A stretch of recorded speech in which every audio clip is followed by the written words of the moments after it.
In the name of the Father, and of the Son, and of the Holy Spirit. Amen. Good evening. Well, it's such a privilege again to do Bible class, and I'm grateful to God for it. As usual, it's Wednesday, 7 p.m., so welcome aboard this wondrous journey as we head into Matthew's Gospel, chapter 9. Today we shall read how Jesus forgave and healed the paralytic. Number 2, called Matthew to be an apostle. 3, feasted at Matthew's house. 4, told John's disciples why his apostles did not fast. Number 5, the synagogue ruler Jairus begged Jesus to raise his dead daughter. Number 6, he healed the bleeding woman. Number 7, he healed 2 blind men and a mute. 8, he was accused by the Pharisees of using Satan's power. And 9, the harvest is plenty, but the workers are few. Yeah, so this is what we're going to be doing. In chapter 9, Matthew writes about how slowly opposition to Jesus was building up, even as he did his miracles. It's a lesson for us. Even when we do something good, there will be people to put us down. Yeah? So, see, in verses 1 to 8, the Pharisees accuse Jesus of blasphemy when he forgives the paralytic's sins and heals him. In verses 10 to 13, the Pharisees accuse Jesus of immorality when he eats with tax collectors and sinners. In verses 14 to 17, Jesus is accused of lack of piety when his followers do not follow the rituals of the Jews. In verses 31 to 34, Jesus is accused of being in league with the devil when he heals a demon-possessed dumb man. Slowly, this opposition will grow in 3 years to such proportions that the Jews will crucify our Lord. Normally, what we are going to do here is we are going to follow Jesus as he goes around in Palestine. Yeah. So, where were Jesus and his disciples at the end of last chapter? Do you remember? Yeah. You remember the drowning of the swine? Yeah. At Gadara, or we call it Gergesa. Yeah. Or Gadarenes. Yeah. You can see it on the map here. Jesus was there, and we will start reading from verse 1. Jesus stepped into a boat, crossed over, and came to his own town. So, we can see on the map, Jesus came back to Capernaum. But we thought Jesus' hometown was Nazareth. But you remember in chapter 4, he didn't come to Nazareth. He went to Capernaum because it was a big town. He would get more exposure over there. And he had started his ministry over there. So, how do we know it is Capernaum when Matthew has not mentioned it? Yeah, because the other Gospels are there. In Mark, in chapter 2, verse 1, Mark mentions this place as Capernaum. It will help the Bible class if we are acquainted with the map of Israel and the map of Galilee during Jesus' time.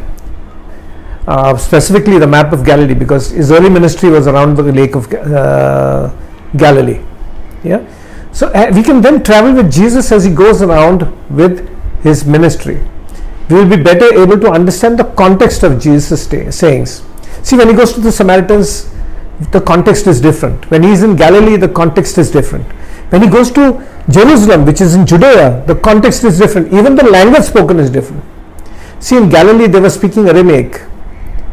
Yeah, in Jerusalem and in Judea they were speaking Hebrew. So, let me take you down to the map of Israel. The River Jordan is the central physical feature of Palestine. Well, any river is the central physical feature of any township or any civilization, because all civilizations were built around rivers because of the water. Yeah. So the River Jordan starts north of Sea of Galilee. It passes through the Sea of Galilee, goes down through Samaria and down into the Dead Sea in Judea. Yeah. So that's how it is. And you see the River Jordan, how beautiful it looks. Yeah. And you can see that Galilee and Judea both are Jewish, and in between is Samaria, which is non-Jewish. I've already explained to you in the earlier Bible studies, the basic Bible studies of 1 to 9. You have to go through it if you've not gone through it. Yeah, it will make your Bible study easier. Now, let us take a tour around the Sea of Galilee. You see, this is the Sea of Galilee, and you can see all these places that are mentioned here, they were actually small harbors, See, Galilee, because of the Sea of Galilee, the towns around Galilee were all fishing towns. They were full of fishermen. Yeah, and you can see Bethsaida. You can see there on the right hand side is Bethsaida. Yeah, right on top. Bethsaida is where Andrew and Peter, the brothers, came from Bethsaida. Philip also was from Bethsaida. And no wonder Philip and Andrew always together. And you can see that the multiplication of the loaves and fishes happened at Bethsaida. Yeah. And you can see at Gergesa, drowning of the swine, which we just saw in the last chapter, in chapter 8. Okay. Now, Capernaum is, Jesus performs many miracles in his own city. Matthew calls it as Jesus' own city. That's where Jesus normally would have been staying when he was around Galilee. And his Sermon on the Mount was pretty close to, Capernaum, between Capernaum and Gennesaret. And you can see Magdala is the hometown of Mary Magdalene.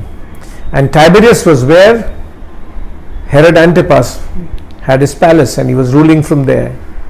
So you now get a fair idea of the 3D map, through the 3D map of Galilee. This is how the 2D map of the same Sea of Galilee looks. It's very simplified, so you can have a grasp as to where Jesus will be traveling. Yeah, so we'll get a better understanding of the ministry of Jesus. Okay, now we come. Before I go any further, I must tell you some more customs of the Jews.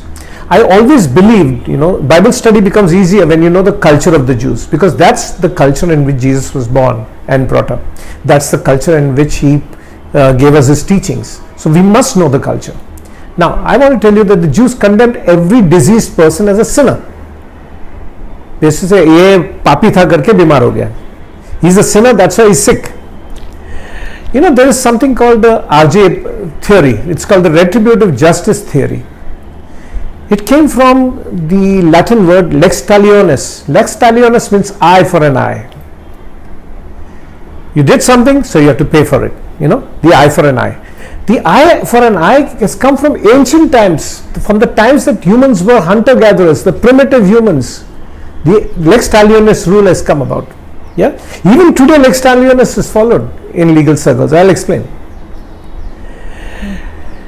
So how did this lex talionis, eye for an eye, तूने मेरा आँख फोड़ा, मैं तेरा आँख फोड़ूंगा. How did it come about? I'll tell you. You see, in the earlier days when man was very primitive, we used to live in tribes, they had tribal villages.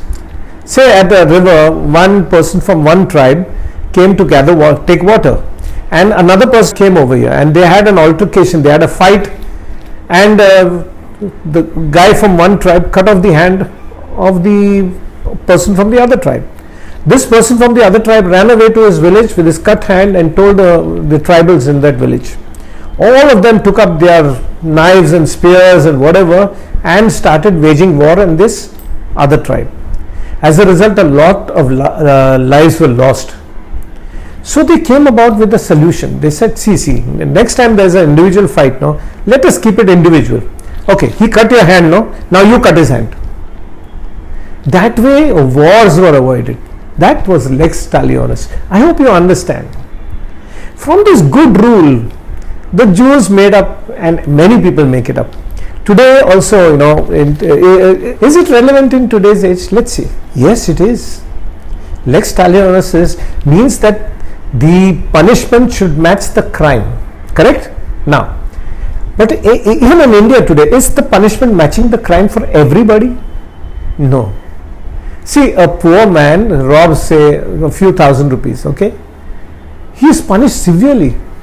Whereas if a politician or somebody steals billions of dollars from the state, what happens to him? He is let off scot-free. Lex talionis is not followed because his punishment, he gets off lightly.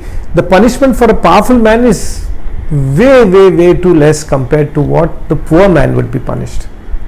But let's go back to this lex talionis, the eye for an eye concept.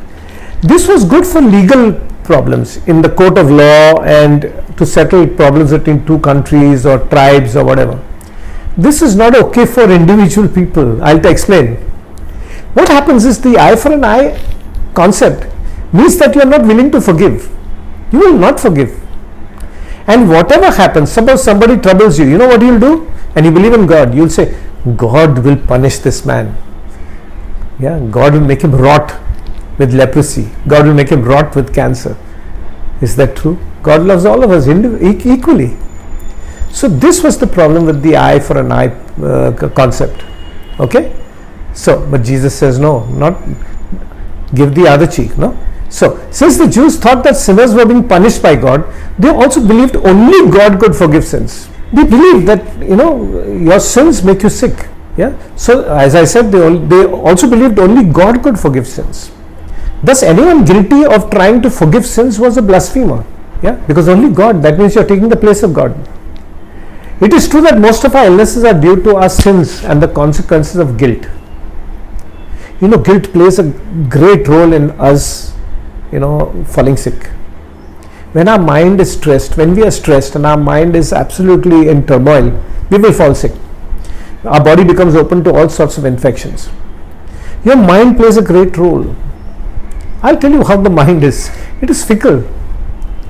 There's a guy who's in college and he's having a headache and it's already 4 o'clock in the evening and he's rushing back home. He's thinking that maybe I'll just go home and hit the sack and go to sleep.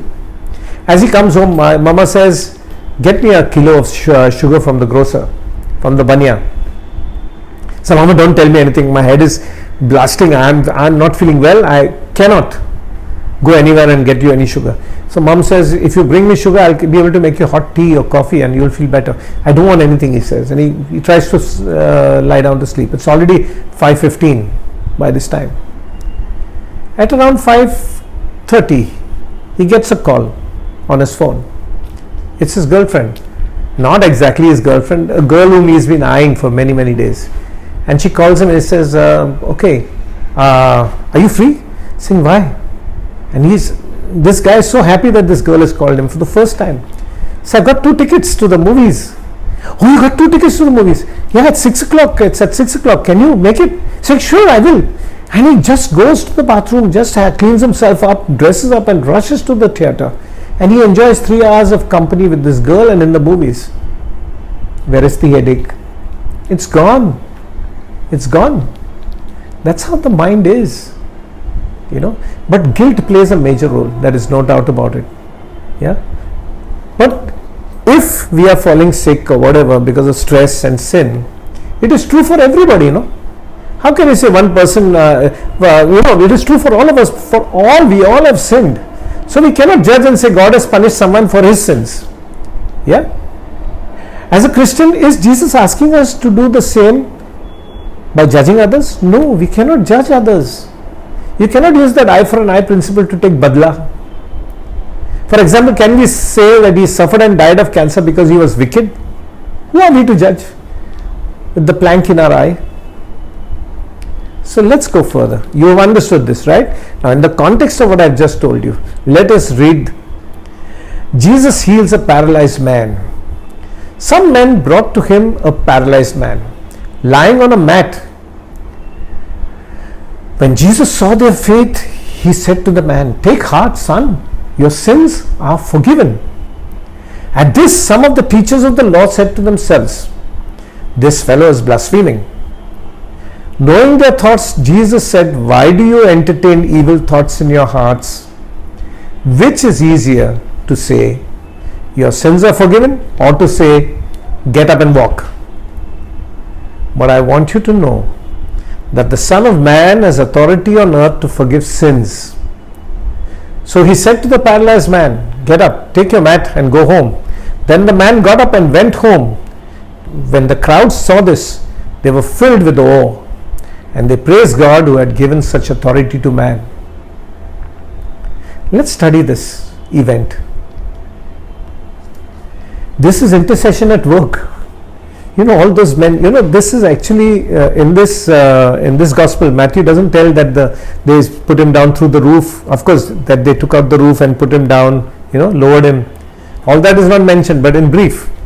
But this is intercession at work, no? And also see the faith of these people, those people, that they lowered the paralytic from the roof because of the crowd. They could not come in, so they went on top and they lowered it. So that was immense. That is intercession. Jesus acknowledged the faith, not of the paralytic, but of the intercessors. To say your sins are forgiven was blasphemy. Agreed? And the punishment for blasphemy was death. And yet Jesus said it. For which is easier to say? Let's see, you tell me.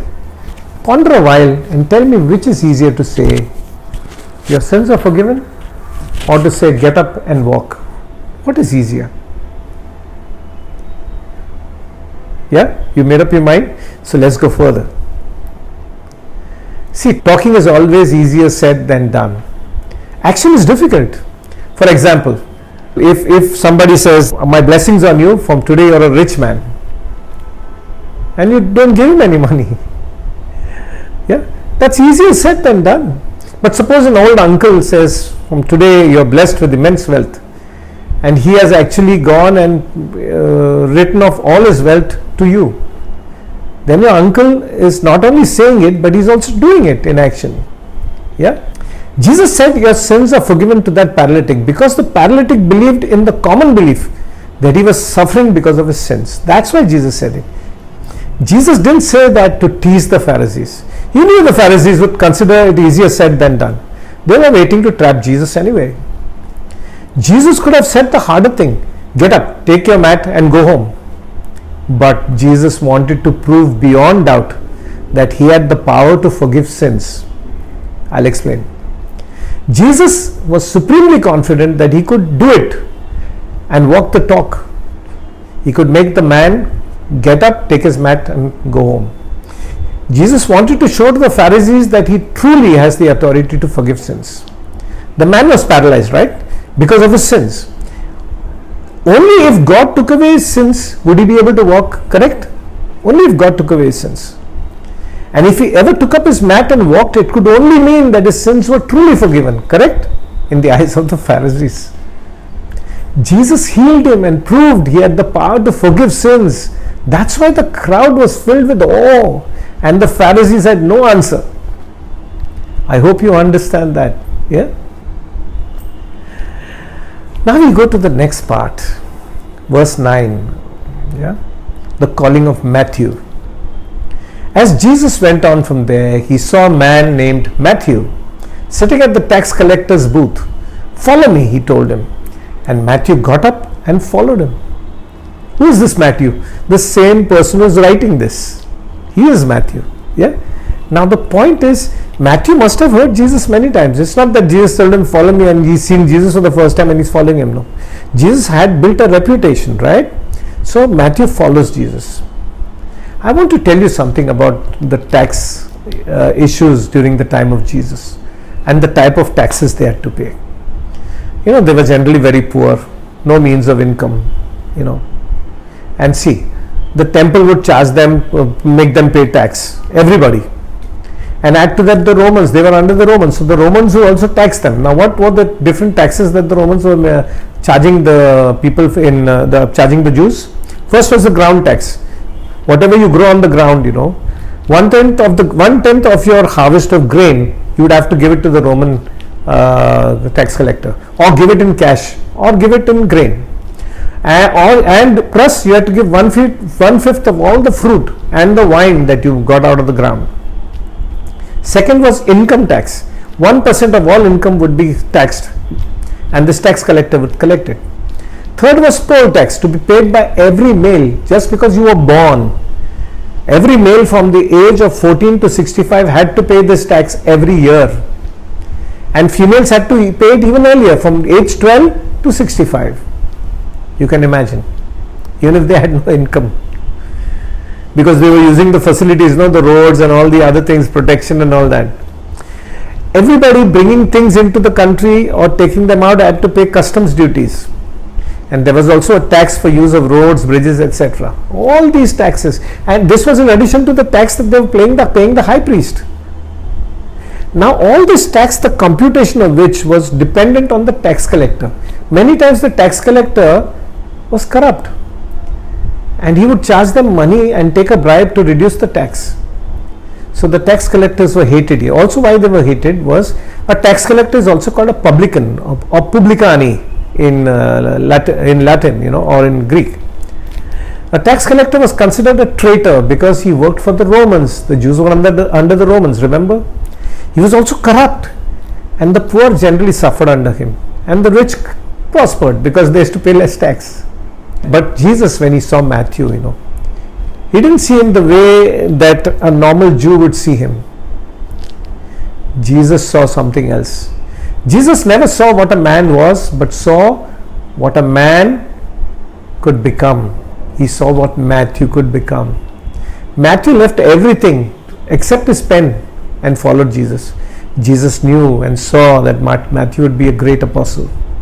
Of course, he doesn't occur anywhere else later after the Gospels are over. He doesn't appear in Acts or anywhere else. But he wrote the Gospel for us.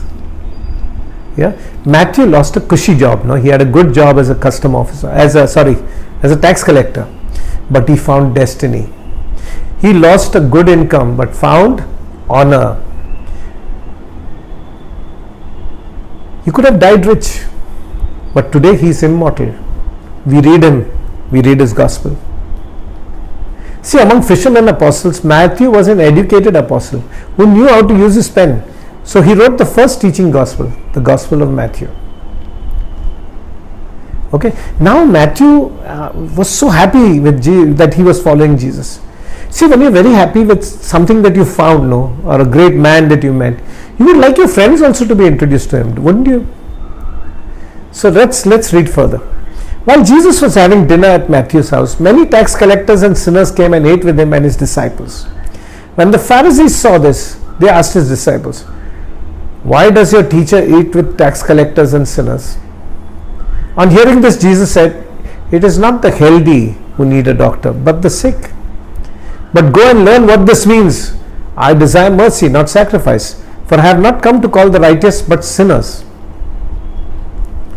See, while Jesus was having dinner at Matthew's house, right? I want to ask you something. Why did Jesus go to Matthew's house? Was it because he wanted to enjoy having a feast? See, when we come across a new influencer, I already told you, we want to introduce him to our friends. So Matthew invited Jesus over, and he invited all the tax collectors, all his friends. Now his friends wouldn't have been saints, would they? And Jesus said yes, he consented because he saw an opportunity to touch the lives of the other tax collectors and sinners. He couldn't let go of this opportunity. But the Pharisees, who hated Jesus, found fault. This is what happens when we don't like someone, we will always find faults. So Jesus said, "I came not to call the righteous, but sinners." Those who do not believe they are sick, they will never need a doctor, will they? And those who consider themselves righteous, like the Pharisees thought, they did not need Jesus.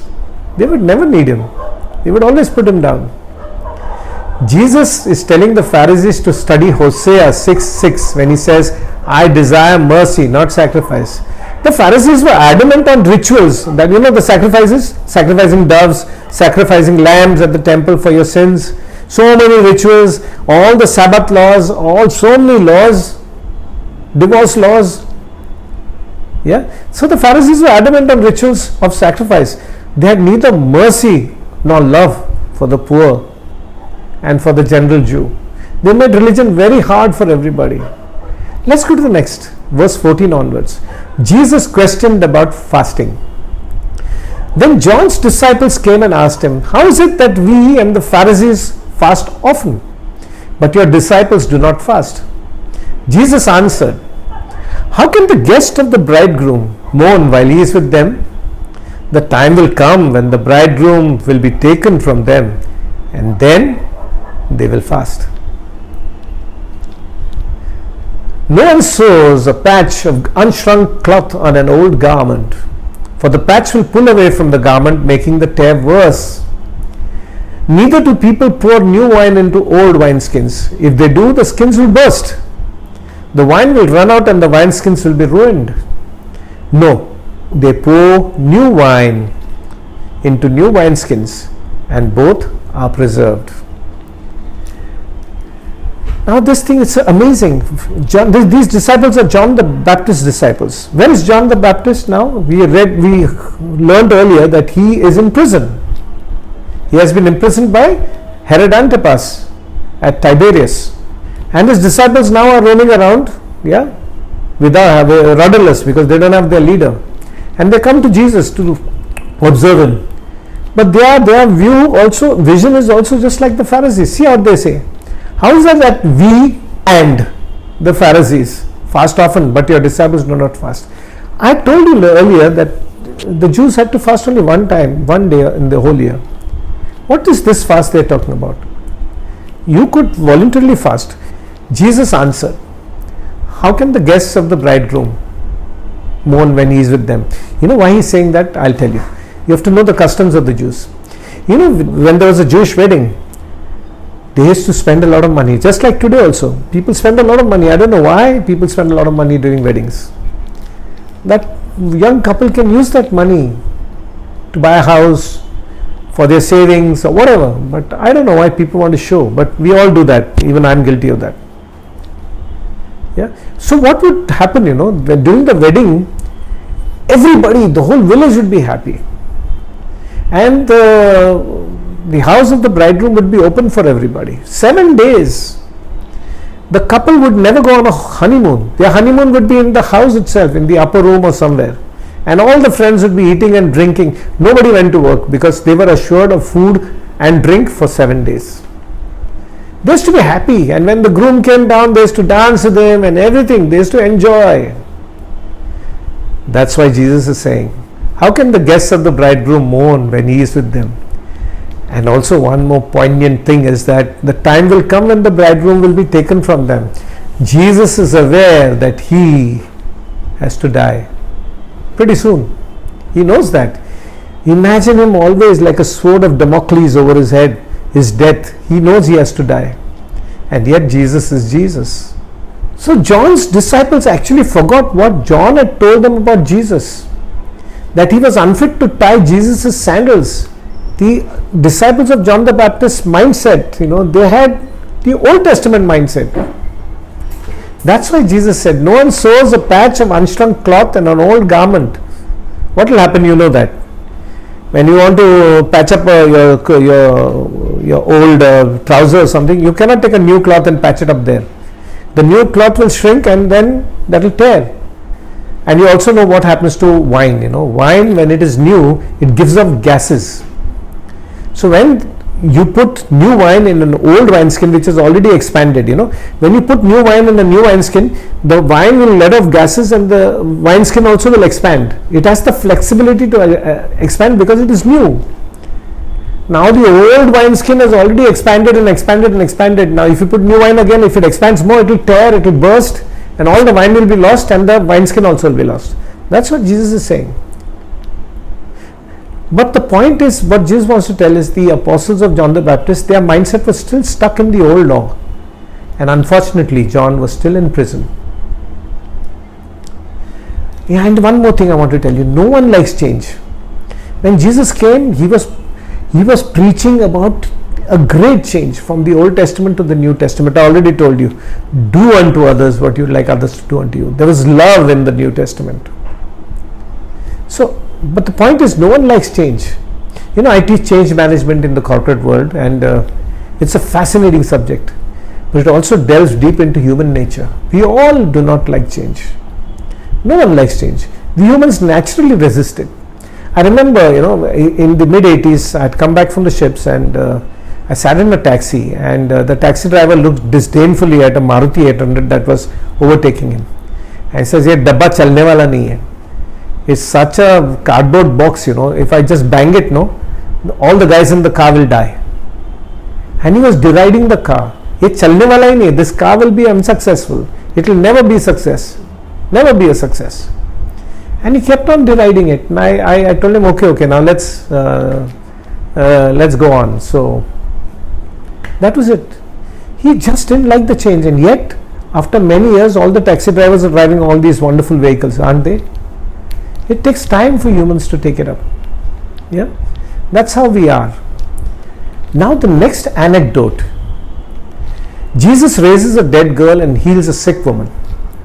While he was saying this, a synagogue leader came and knelt before him and said, "My daughter has just died, but come and put your hand on her and she will live." Jesus got up and went with him, and so did his disciples. Now, who is this synagogue ruler? We know his name is Jairus from the other Gospels. See, unless we read all the three synoptics, all the four actually, you won't. It's like holding your fingers just like this. But if you read all the Gospels, the whole life of Jesus comes alive. Believe me, it will all come alive. We are doing only the first Gospel, and we are not even midway through it. Yeah. So his name is Jairus. He is a synagogue ruler.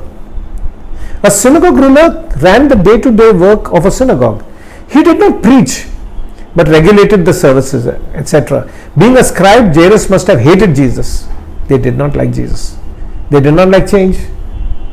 And they thought Jesus was an upstart who wanted to forgive sins. See, and he must have tried everything to save his daughter. When we are in trouble, we try everything in vain before we feel helpless. You remember, blessed are the poor? The beatitude, the first beatitude. And then we are forced to go to God. Jairus went to Jesus finally and knelt. Jesus knew that about Jairus and the other scribes' intentions to get rid of him, to kill him. But Jesus did not let it prevent him from helping Jairus. He could have easily told Jairus, you hate me, get lost. No, that is not Jesus. And he goes with Jairus. And as he is on his way, something happens. During Jesus' times, the Jews considered women as third-class citizens. True. And women who were bleeding were treated like lepers. I'm not saying that. It's there. Leviticus chapter 15 verses 25 and to 27 states that women were unclean during their periods. Every bed on which she lay or wherever she sat would become unclean.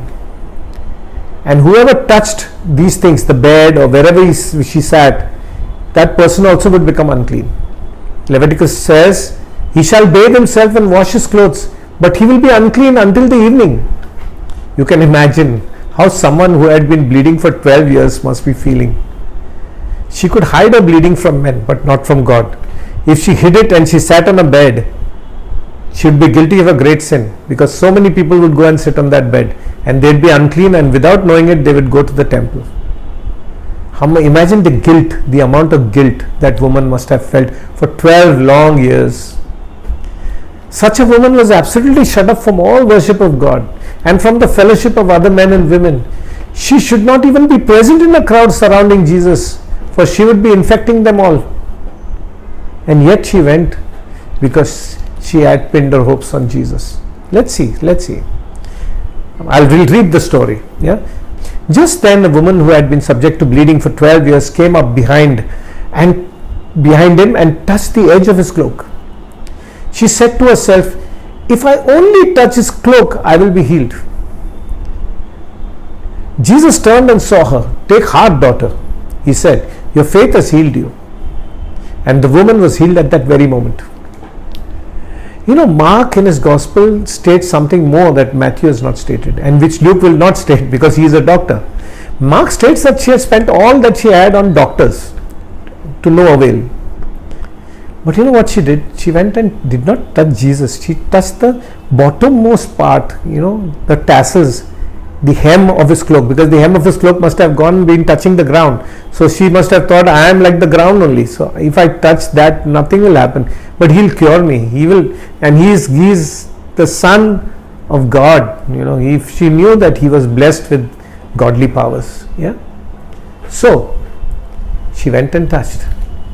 When she touched Jesus, in the other gospel it said, Jesus felt power go out of him, and he says, "Who touched me?" And the disciples said, "There are so many people around. How can we know who touched you?" But Jesus said, "I felt power going out of me." And it was this lady who came forward, and Jesus healed her. That is the magic of our Lord. Yeah. You can be guilty as much as you want. You can be diffident as much as you want. But when you approach Jesus, You can be confident as much as you can. So, now we will go back to the first anecdote. That is Jairus' daughter who is dead, and he's going to raise her from the dead. See, I'll tell you about Jewish funeral customs. The funeral customs had three major characteristics.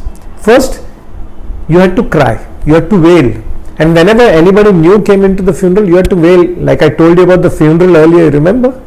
In the Beatitudes, that is chapter 5, the first part of chapter 5, when I told you all about the funeral in my building. So they had to wail. If you didn't wail, you were not even human, according to the Jews. The second was, when you were mourning or when you were wailing and somebody died in your house, you had to rend your outer garment. You had to tear it, not tear the whole thing, tear it just enough so that one fist could go inside. For women also, they had to rend. That's called rending your garments. Tear your garment is rending the garment. So women also had to rend their garment. But you know what they had to do? First, they had to rend their inner garment.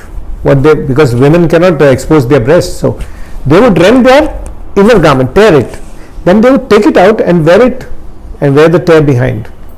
And then she would wear the outer garment and then rend that too. So if she rent it, she tore it, her body would not be seen. So that's how it was.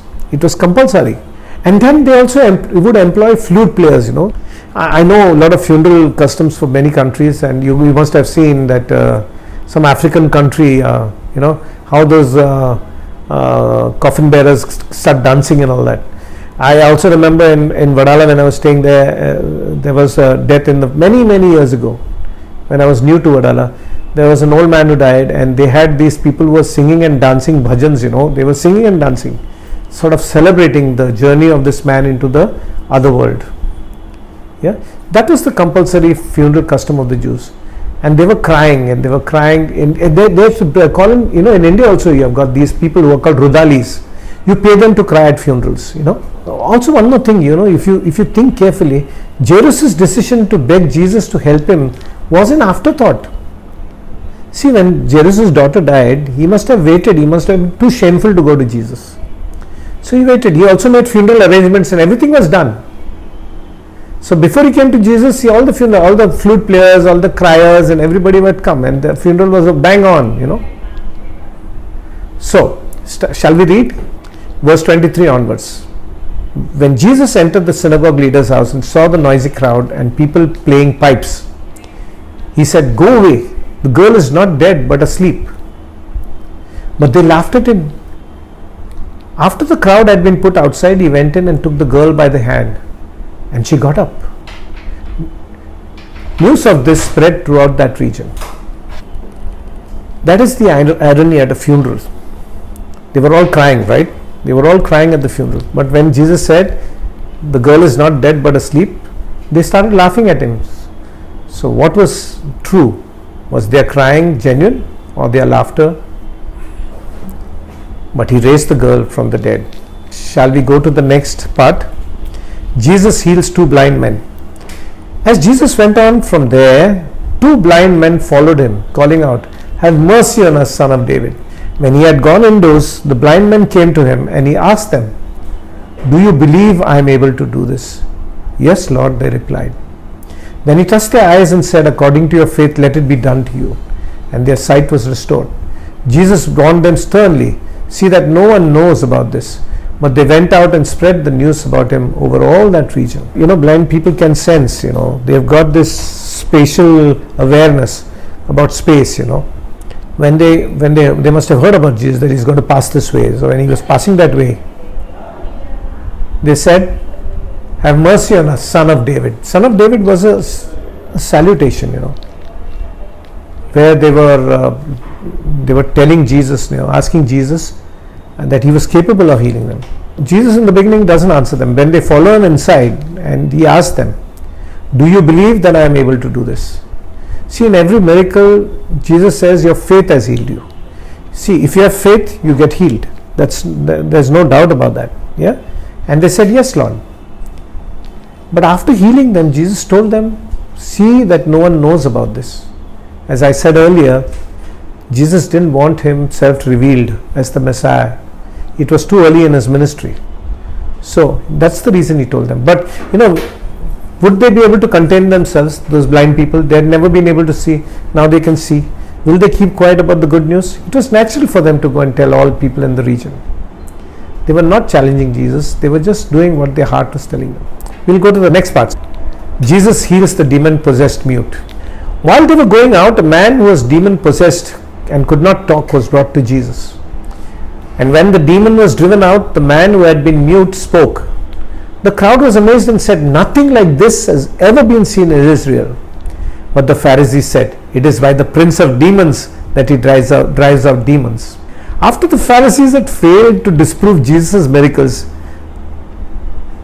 they had no other option but to acknowledge Jesus' power. But they said it came from the devil. That's all they could say. On all counts, they were unable to catch Jesus because truly he was the Son of God. Now we come to the last part of this Bible session. The workers are few.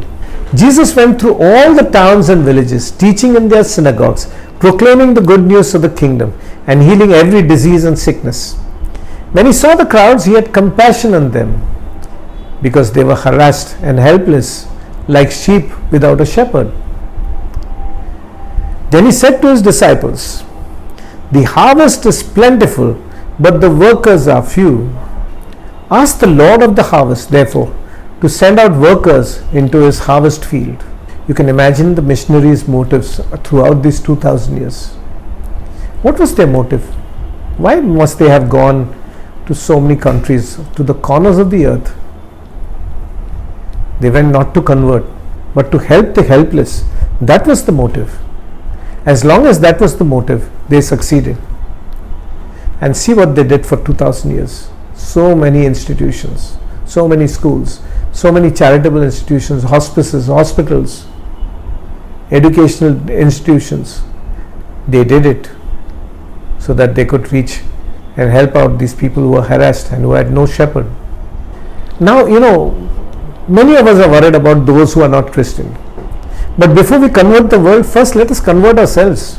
Let us show everyone we are Christian by our love. There's this wonderful prayer, "Make this world a better place and begin, O Lord, with me." So the point is, let us be good examples, for we are ambassadors for Christ. So let us summarize what we did today. First, we saw how Jesus forgave and healed the paralytic. Then he called Matthew to be an apostle.